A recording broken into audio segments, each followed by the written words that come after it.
Le récit s'ouvre sur un choc numérique, des millions de tonnes d'or annoncées, mais une souveraineté toujours disputée. Au moment où certaines capitales brandissent la corruption comme preuve d'instabilité, les rues de Ouagadougou opposent un autre chiffre, des contributions locales capables de financer une défense que l'on disait impossible sans tutelle étrangère.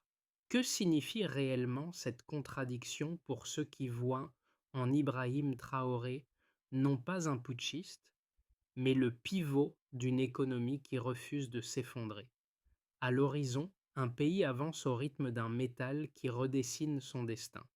Ce chapitre promet d'exposer la mécanique précise d'un pari national dont les gains potentiels sont immenses et les risques tout aussi concrets. La promesse centrale, reconstruire un État capable de financer sa survie sans dépendre d'aides extérieures, repose sur un bénéfice clair, une autonomie budgétaire mesurable, bâtie sur l'or national et la mobilisation citoyenne. Mais cette ambition se déroule sous tension. À mesure que l'isolement diplomatique s'accentue, chaque choix financier devient un test immédiat. Trop de centralisation et l'accusation d'autoritarisme surgit. Trop de concessions et l'objectif de souveraineté s'effrite. La source montre que le pays avance sur une ligne étroite où la moindre erreur pourrait inverser la trajectoire. Et c'est là que se joue l'enjeu véritable. Une nation peut-elle maintenir ses services publics, ses salaires militaires, ses infrastructures et sa cohésion sociale tout en rejetant les modèles de dépendance qui dominaient depuis des décennies? Cette tension, presque palpable, ouvre la porte à une question simple mais vertigineuse. Le Burkina Faso peut-il réellement prouver qu'un État africain peut se tenir debout sur ses propres ressources?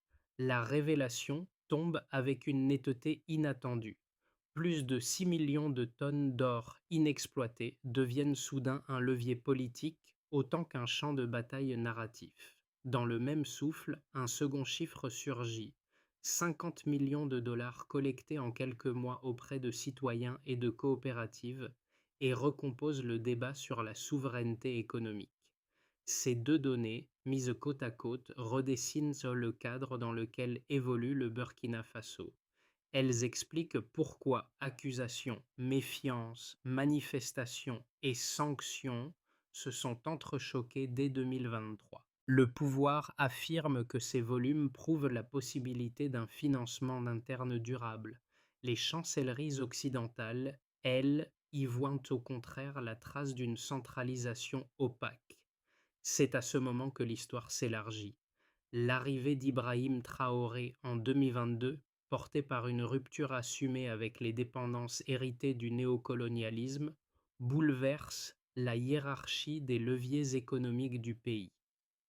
Dès 2023, la création d'une réserve nationale d'or, mécanisme inédit dans la région, inverse la logique habituelle. Ce ne sont plus les bailleurs internationaux qui conditionnent la survie budgétaire, mais les citoyens eux-mêmes qui financent sécurité, infrastructures et salaires militaires. Le contexte régional ajoute encore une couche de complexité. L'augmentation du contrôle dans les sites miniers, la lutte renforcée contre la contrebande et la centralisation de l'exportation aurifère modifient rapidement les équilibres du Sahel. Les entreprises étrangères dénoncent un tournant protectionniste, tandis que les mines artisanales connaissent un regain d'activité inédit. Pour la première fois, la majorité des bénéfices restent dans le pays. Dans ce mouvement, les accusations de détournement formulées par Michael Langley deviennent un catalyseur de polarisation. Pour les détracteurs, elles alimentent l'idée d'une consolidation autoritaire du pouvoir. Pour les partisans, elles illustrent une tentative extérieure de freiner l'émancipation économique burkinabé. Ainsi se referme la première boucle de curiosité. La contradiction initiale ne découle pas d'un simple paradoxe, mais d'un affrontement direct entre deux lectures du même chiffre, l'une tournée vers la méfiance internationale, l'autre vers la reconstruction intérieure. La transition burkinabé se comprend mieux à travers celles et ceux qui, loin des tribunes diplomatiques, ont transformé une directive politique en pratique sociale. Dès les premiers mois de 2024, des figures venues d'horizons modestes, enseignants, commerçants, orpailleurs, artisanaux, deviennent les relais d'un modèle qui s'expérimente d'abord au niveau local avant de prendre une dimension nationale. Leur rôle n'est pas symbolique.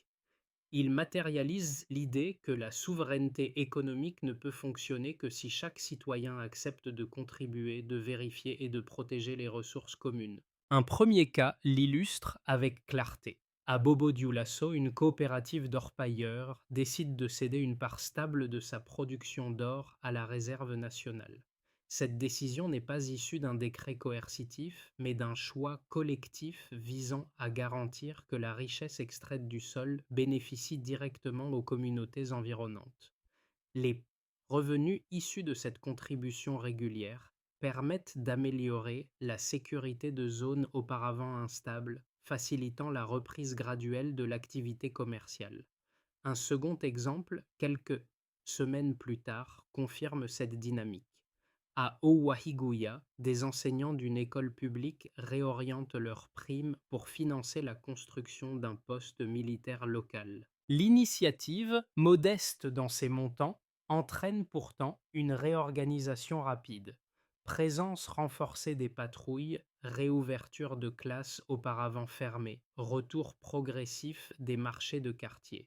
Là où les observateurs extérieurs voient loyauté ou endoctrinement, les habitants y perçoivent surtout un geste de survie collective. Ces micro-engagements, mis bout à bout, montrent qu'avant d'être un projet économique, la politique de souveraineté repose sur une conviction simple. Une communauté qui agit cohéremment crée des effets multiplicateurs immédiats. Tout commence par une rupture brutale. En janvier 2022, une mutinerie éclate à Ouagadougou, fracturant l'armée en quelques heures et révélant l'ampleur du désordre accumulé dans la lutte contre les groupes djihadistes. Avant cette date, les forces burkinabées dépendaient d'accords militaires étrangers jugés indispensables. Après l'insurrection, ces certitudes vacillent et l'équilibre institutionnel du pays bascule. Les casernes contestent la stratégie nationale, les lignes de commandement se brouillent et la capitale entre dans une zone de tension où la perte de contrôle semble possible à tout moment. Le pays, déjà sous pression, se retrouve face à une crise interne qui exige des décisions rapides. Le capitaine Ibrahim Traoré surgit alors comme figure de stabilisation. Son apparition dans le paysage politique n'est pas le résultat d'une longue ascension graduelle, mais d'un moment condensé. Quelques heures suffisent pour qu'il rassemble derrière lui une partie décisive de l'armée. Son premier message est volontairement abrupt. Le Burkina Faso doit cesser de mendier sa sécurité. Cette phrase, simple et directe, agit comme un déclencheur. Elle renverse la logique d'assistance extérieure qui prévalait depuis des décennies et replace la responsabilité sécuritaire au cœur du récit national. Une idée circule. Si le pays veut survivre, il doit miser sur lui-même avant de demander de l'aide. Dans les rues, la fatigue vis-à-vis des échecs passés transforme ce discours en force mobilisatrice. La première décision conforte cette dynamique. Les accords militaires étrangers sont dissous et un audit complet des contrats miniers est lancé. Le geste est radical. Il ouvre un cycle d'affrontements entre souveraineté nationale et ordre international, cycle qui va structurer tout le reste du processus. L'audit, en révélant la dépendance financière massive du pays, pousse le nouveau pouvoir à chercher une alternative interne pour la défense, les infrastructures et les dépenses publiques. Ce besoin immédiat devient le terreau du prochain mouvement. En avril 2023,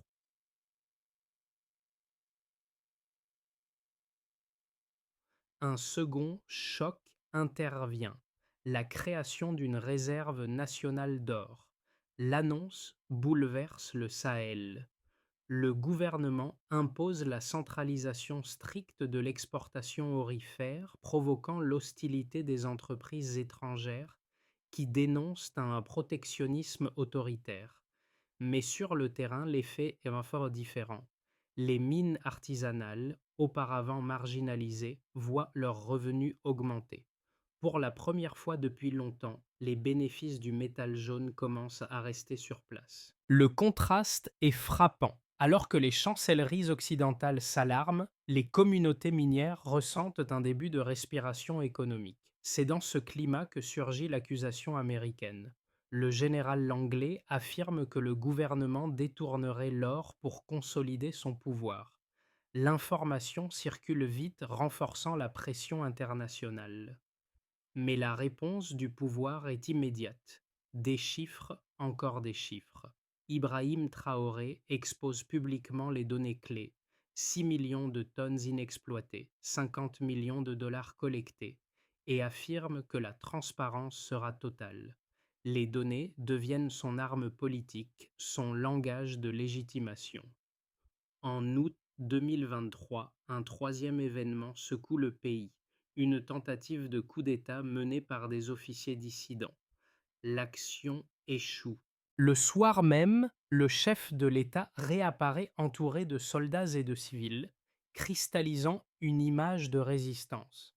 Les foules se rassemblent, les pancartes «Notre or, notre avenir» envahissent la capitale et la rhétorique de souveraineté s'ancre plus profondément. La séquence est courte mais décisive, elle transforme une trajectoire contestée en projet collectif. Les mois suivants prolongent cette dynamique. Les sanctions pleuvent, les entreprises étrangères se retirent, mais l'économie ne s'effondre pas. Les fonds collectés au niveau national compensent une part du manque, les jeunes volontaires remplacent des unités extérieures et dans les campagnes, des projets concrets, routes, marchés, centres médicaux, renaissent. La spirale attendue ne se produit pas. Au contraire, une cohésion nouvelle émerge. Ainsi se déploie la chaîne d'événements. Rupture, centralisation, confrontation, résilience. Une séquence dense où chaque mouvement répond au précédent et où un pays cherche, entre pression et contrainte, à inventer sa propre trajectoire. Avant 2023, le Burkina Faso dépendait de plus de 60% de financements extérieurs pour couvrir ses dépenses publiques. Un an plus tard, cette proportion recule nettement grâce à la montée des recettes internes. Ce basculement ne relève pas d'un slogan. Il traduit l'effet direct d'une politique qui recentre les ressources extractives vers le budget national. Cette diminution de dépendance extérieure marque un tournant car elle stabilise mécaniquement les marges de manœuvre budgétaires du pays. Deuxième repère, la part de l'or dans les exportations totales passe de 18% en 2022 à plus de 30% en 2023. Ce delta illustre l'impact des contrôles renforcés, de la lutte contre la contrebande et de la centralisation des flux aurifères. L'augmentation de la part officielle des exportations reflète une réduction des fuites, stabilisant davantage les recettes internes. Troisième repère, 50 millions de dollars sont collectés dans les 6 premiers mois de la réserve nationale d'or. Cette somme équivalente à une année d'exportation de café dans un pays voisin se transforme en salaire militaire, chantier d'infrastructures et dépenses sécuritaires. Le résultat immédiat est une injection directe de liquidités dans les secteurs prioritaires du gouvernement. Ces trois chiffres fonctionnent comme des colonnes vertébrales. Ils révèlent comment le pays passe d'une architecture financière dépendante à une logique d'accumulation interne. Le ministère des Finances publie chaque mois les flux du Patriot Support Fund et la Cour des comptes en vérifie systématiquement les transactions. La transparence devient ainsi un outil politique autant qu'un mécanisme de stabilisation budgétaire. Sur le plan militaire, les dépenses doublent d'entre 2022 et 2025. atteignant près d'1 milliard de dollars, financés presque entièrement par les ressources nationales. Cette configuration demeure rare dans le Sahel. Pour le gouvernement, il s'agit moins d'une démonstration de force que d'un indicateur de maturité. Une armée soutenue par ses propres citoyens réduit sa vulnérabilité aux fluctuations de l'aide extérieure. Dans cette logique, Ibrahim Traoré insiste publiquement sur la proportion déterminante. 72% des fonds proviennent de dons civils et de revenus miniers. La mobilisation interne constitue d'ailleurs l'indicateur le plus inattendu. Plus de 70% des ménages urbains contribuent au fonds, tandis que près de la moitié des ménages ruraux participent indirectement via les filières minières locales. Cette participation élargie crée ce que plusieurs analystes qualifient d'économie civique, un modèle où l'effort volontaire remplace progressivement la logique de dépendance institutionnelle. Le déficit budgétaire projeté à 8% est finalement contenu à 5,1%, confirmant que la solidarité nationale amortit une partie des sanctions internationales. Toutefois, cette dynamique reste fragile. Une économie trop centrée sur l'or demeure exposée aux variations du cours mondial des métaux. La substitution d'aides extérieures par l'épargne nationale fonctionne à court terme, mais exige une diversification pour maintenir la trajectoire. Les observateurs notent aussi que l'augmentation de la production officielle repose sur une surveillance accrue des sites miniers, politiques qui demandent des moyens permanents pour rester efficaces.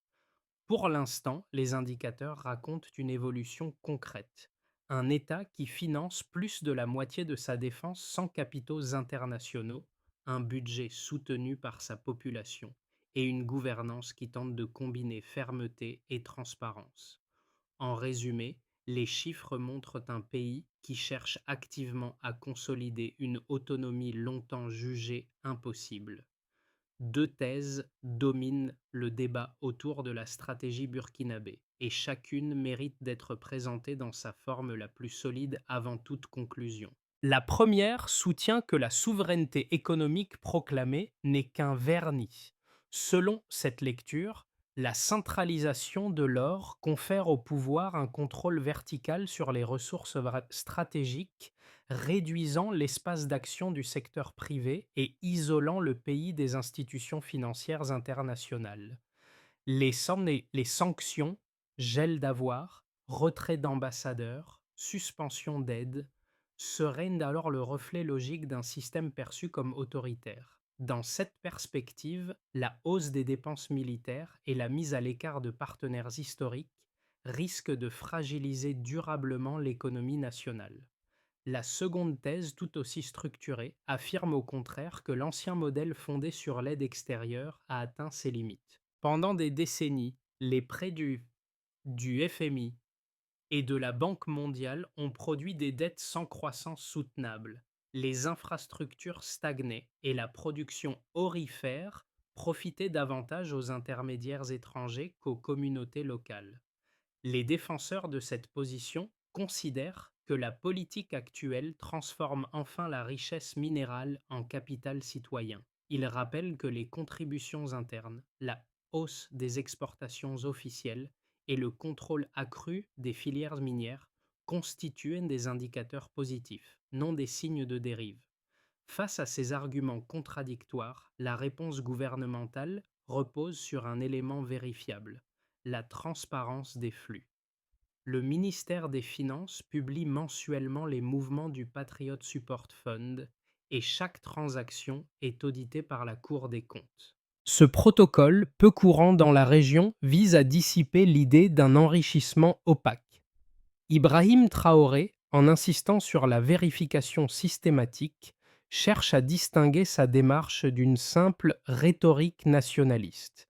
Ce stillman met en lumière la tension centrale. D'un côté, la crainte d'une concentration excessive du pouvoir, de l'autre, la conviction qu'un pays ne peut gagner en stabilité qu'en s'appuyant d'abord sur ses ressources internes. La confrontation n'oppose donc pas optimistes et sceptiques, mais deux visions robustes qui se fondent sur des trajectoires historiques différentes. Et c'est précisément cette dualité qui alimente l'importance stratégique du choix actuel.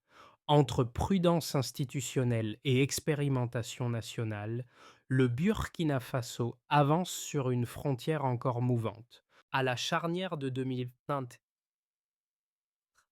une phrase de 8 mots bouleverse l'équilibre politique. Nous serons seuls, mais nous serons libres. Prononcée en direct, elle marque la fin définitive des accords de défense avec la France et fait basculer la trajectoire en une seule décision. Jusque-là, la souveraineté économique restait un projet en construction. Dès cet instant, elle devient un engagement irréversible. Les faits se propagent immédiatement. Foule devant le palais présidentiel, drapeaux nationaux et une perception renouvelée de l'autonomie burkinabé. Ce midpoint change la lecture extérieure. Là où certains observateurs voyaient seulement une centralisation institutionnelle, la rupture assumée révèle une dimension plus profonde. Un pays se définit par sa capacité à prendre des décisions stratégiques qui ne dépendent pas plus d'acteurs extérieurs. L'or cesse d'être un simple indicateur économique. Il devient une métaphore du choix politique. Dans cette atmosphère dense, Ibrahim Traoré apparaît comme le nœud reliant ressources, gouvernance et récit national. La bascule ne réside pas seulement dans un acte souverain, mais dans la manière dont il recompose l'horizon régional. Le Burkina Faso cesse d'être périphérique, il devient un sujet central du débat africain sur l'indépendance. L'inflexion stratégique amorcée depuis 2022 produit désormais des effets concrets, mesurables et visibles sur quatre axes distincts. Les conséquences ne relèvent plus du débat théorique. Elles structurent le quotidien du pays, ses institutions, ses entreprises, sa cohésion démographique et son insertion régionale. Dans ce paysage remodelé, l'action publique se lie autant dans les chiffres que dans les transitions silencieuses que connaît la société burkinabé. Les finances publiques montrent une stabilisation rare pour un État sahélien sous sanction. Une part croissante des dépenses, environ plus de la moitié selon les données publiées, est désormais couverte par les ressources internes, ce qui réduit l'exposition du pays aux fluctuations des bailleurs extérieurs. Les infrastructures, elles, reprennent progressivement. Des routes rouvertes, plusieurs postes médicaux réhabilités, des marchés ruraux réanimés par le retour de la sécurité locale. Cette visibilité concrète renforce la légitimité institutionnelle, car la population associe directement les améliorations à l'effort collectif et non à des financements étrangers. Les coopératives minières connaissent une hausse notable de leur production officielle, soutenue par les contrôles renforcés qui limitent la contrebande. Cette régulation crée un marché plus prévisible. Les circuits de vente se nationalisent et les marges captées localement augmentent. Avec cette évolution, un nouveau tissu entrepreneurial émerge constitué de chambres de commerce locales qui structurent leurs activités sans dépendre d'intermédiaires étrangers. Pour de nombreuses petites entreprises, la centralisation aurifère devient une opportunité plutôt qu'une contrainte, car elle garantit une redistribution plus lisible des revenus issus du métal. La participation citoyenne franchit un seuil inédit. Plus de 70% des ménages urbains et une part significative des familles rurales contribuent directement ou indirectement au Patriot Support Fund. Cette mobilisation transforme la relation entre l'État et la société. L'effort volontaire remplace la résignation et la solidarité locale supplante l'attente d'une aide extérieure. Dans les quartiers de Ouagadougou comme dans les zones rurales, ces contributions financent des écoles, des bibliothèques, des dispensaires, consolidant une économie morale où investir devient un acte civique. Cette logique renforce aussi le capital de confiance autour d'Ibrahim Traoré, perçu par ses partisans comme le catalyseur d'une cohésion renouvelée. La transformation burkinabé façonne également l'environnement géopolitique du Sahel. Le Mali et le Niger observent attentivement le modèle, ouvrant des discussions pour mutualiser politique sécuritaire et ressources minières. Ce bloc du Sahel en formation cherche à réduire sa dépendance aux anciennes puissances coloniales au profit d'alliances régionales. Les décisions économiques de Ouagadougou, notamment la centralisation aurifère et l'expulsion de certaines forces étrangères, deviennent des références pour leurs voisins. Le pays n'est plus considéré comme un simple espace vulnérable, mais comme un acteur capable d'imposer son tempo dans les débats africains sur l'autonomie stratégique. À travers ces quatre axes, la conséquence majeure apparaît clairement. La souveraineté n'est plus un slogan politique, mais un processus qui redéfinit institutions, entreprises, solidarités humaines et alliances régionales. Et dans cette recomposition, le nom d'Ibrahim Traoré demeure un repère incontournable. Pour certains, un symbole de résilience. Pour d'autres, un pari risqué mais assumé. Les prochains mois forment une zone d'incertitude où les avancées actuelles peuvent soit se consolider, soit s'éroder sous l'effet de pressions économiques et diplomatiques. Les trajectoires possibles ne reposent pas sur des hypothèses abstraites, mais sur les dynamiques déjà actives. Centralisation aurifère, mobilisation citoyenne, sanctions extérieures et coopération régionale. À partir de ces éléments, trois scénarios cohérents émergent pour les 6 à 12 mois à venir. Dans cette configuration, le Burkina Faso maintient son rythme actuel sans brusque accélération ni recul majeur. Les exportations d'or restent stables grâce au contrôle renforcé, et les recettes internes couvrent une proportion similaire des dépenses publiques. Les infrastructures poursuivent leur relance progressive, tandis que les coopératives minières consolident leurs marges locales. Les partenaires internationaux conservent une posture de distance, mais sans imposer de nouvelles sanctions. Le pays avance ainsi dans une autonomie partielle, fragile mais tangible, où chaque décision doit éviter l'excès de confrontation. Une ouverture plus marquée vers de nouveaux partenaires, Russie, Chine ou alliances sahéliennes, apporte capitaux, technologies et débouchés régionaux. Une raffinerie commune permettrait de transformer l'or localement, augmentant la valeur ajoutée nationale et réduisant la dépendance aux circuits de transformation étrangers. Dans ce cadre, les entreprises burkinabées gagnent en compétitivité, les recettes fiscales s'élargissent et la stabilité sécuritaire attire des investisseurs régionaux.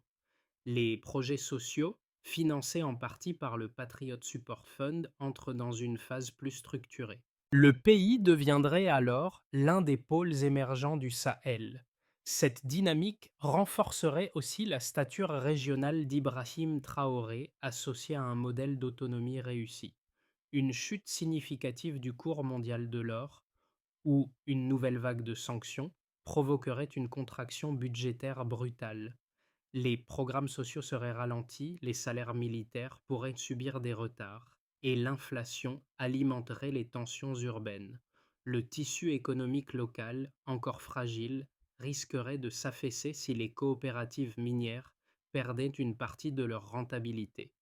Ce scénario n'implique pas un effondrement, mais une érosion progressive qui pourrait mettre à l'épreuve la cohésion autour du projet souverainiste. La différence entre ces scénarios ne dépend pas seulement de facteurs extérieurs, mais surtout de la capacité du pays à maintenir un équilibre délicat, fermeté dans la souveraineté, mais flexibilité dans la gestion macroéconomique. Les prochains mois mettront à l'épreuve la solidité des mécanismes internes et la cohérence de la gouvernance. Dans ce cadre mouvant, le rôle d'Ibrahim Traoré demeure central, non comme figure isolée, mais comme point de convergence entre ambition nationale et réalité matérielle. Les transformations en cours ne se lisent pas uniquement dans les chiffres ou les décisions institutionnelles. Elles se ressentent dans la manière dont les citoyens vivent, perçoivent et interprètent cette nouvelle phase de souveraineté.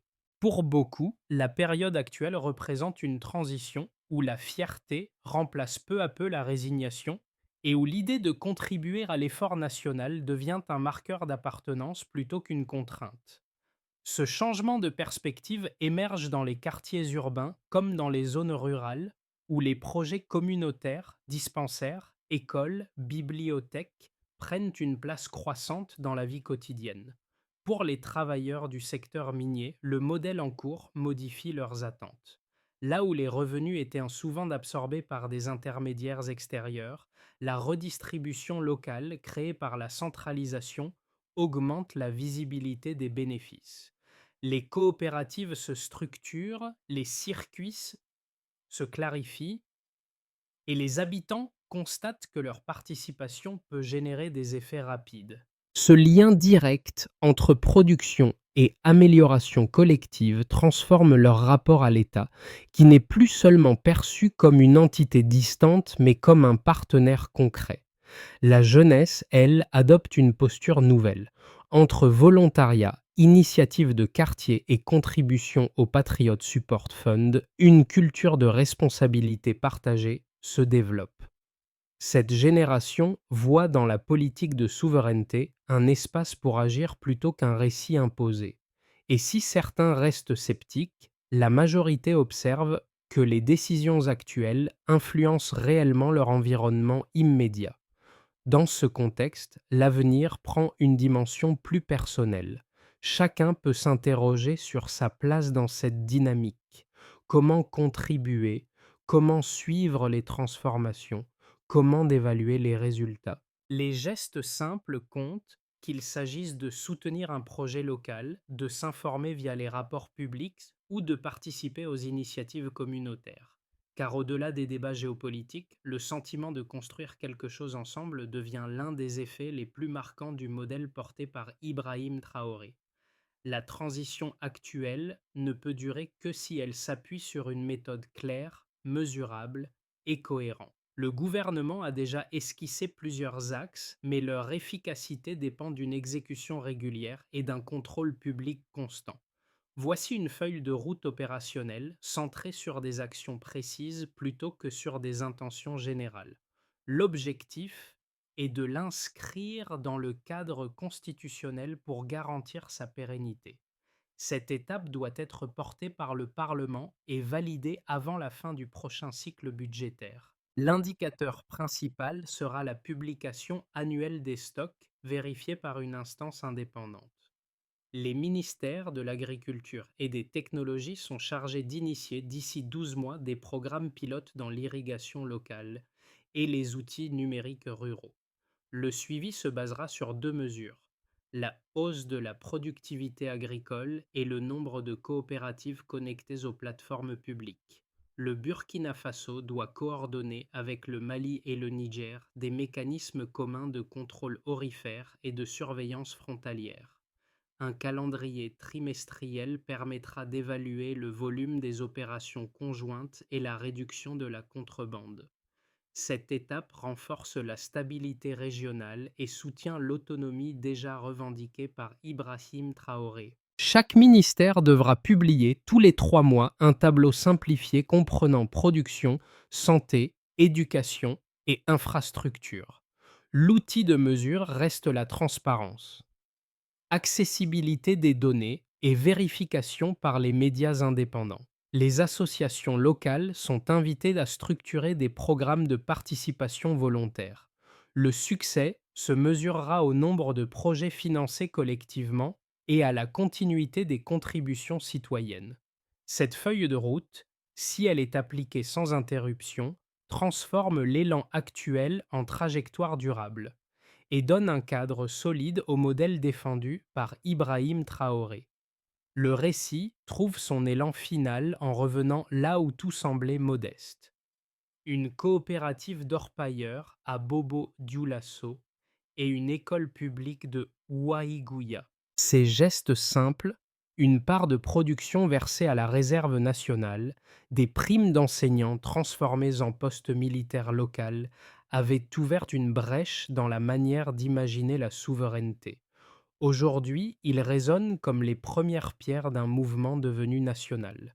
Ce retour aux scènes fondatrices rappelle que la résistance ne s'exprime pas uniquement dans les décisions stratégiques, mais dans la constance des efforts anonymes. Chaque don, chaque projet communautaire, chaque choix de rester engagé tisse un fil supplémentaire dans la cohésion collective. Cette dynamique donne un visage humain à la stratégie, celui d'un pays qui refuse la résignation, même sous pression. Dans cette perspective, Ibrahim Traoré n'incarne pas seulement une ligne politique. Il cristallise un sentiment partagé, façonné par des milliers d'initiatives discrètes. Et c'est ce lien, plus que les chiffres ou les discours, qui permet de comprendre la portée du moment. La dignité se construit dans la répétition des gestes. Ce principe, né des quartiers et des coopératives, éclaire la transition burkinabé d'une lumière durable, celle d'une souveraineté qui puise sa force dans l'effort ordinaire, assumé et partagé. La trajectoire engagée par le Burkina Faso dépasse désormais les chiffres, les rapports et les annonces officielles. Elle interroge ce que signifie pour une nation avancer sans appui extérieur garanti, mais avec une énergie collective qui se construit jour après jour. Les projets communautaires, les contributions volontaires et les engagements locaux montrent qu'un pays peut redéfinir ses priorités en fonction de ce qu'il considère comme essentiel, non de ce qu'on attend de lui. Dans cette dynamique, la communication officielle reste volontairement sobre. Des bilans réguliers, des résultats vérifiables, des avancées parfois discrètes mais cumulatives. Le geste politique porté par Ibrahim Traoré s'inscrit dans cette logique. Moins de mise en scène, plus d'ancrage. Rien n'est joué, rien n'est figé. L'avenir dépendra autant des choix institutionnels que de la capacité des citoyens à poursuivre leurs initiatives. Si vous souhaitez prolonger cette réflexion, vous pouvez partager votre point de vue, débattre des enjeux ou soutenir les projets qui rendent visibles les transformations décrites. Selon vous, jusqu'où un pays peut-il aller en construisant sa souveraineté à partir de sa propre volonté collective?